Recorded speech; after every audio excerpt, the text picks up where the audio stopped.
Welcome to our channel. Today we how to update GitHub projects to track issues and sprints step by step clearly. First, open your web browser and navigate to github.com. Log into your GitHub account using your credentials. Select the repository you want to update from your repositories list. On the repository page, locate and click on the Projects tab. If you have existing projects, select one to update. If not, click on New Project to create a fresh one. Choose the board template to manage your tasks more visually. Once inside the project, click that Add button to create a new column for your sprint or issues. Label the column appropriately, such as in Progress or Sprint 1. To add issues, click on Add Cards under the column you just created. Search for existing issues in the repository, or create a new one directly from this interface. To link an issue to your project, simply drag it into the desired column.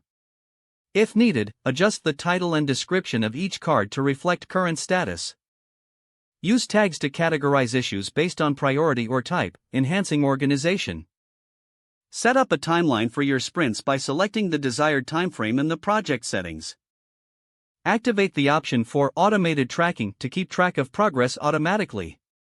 To monitor the performance of your sprint, revisit the project regularly and update progress. Make use of comments within issues to facilitate team collaboration. At the end of each sprint, review completed tasks and update their statuses to reflect closure. Repeat this process for each sprint or phase in your project lifecycle.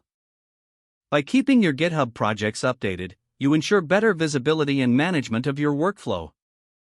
If the page does not load, refresh the browser or try again in a private or incognito window.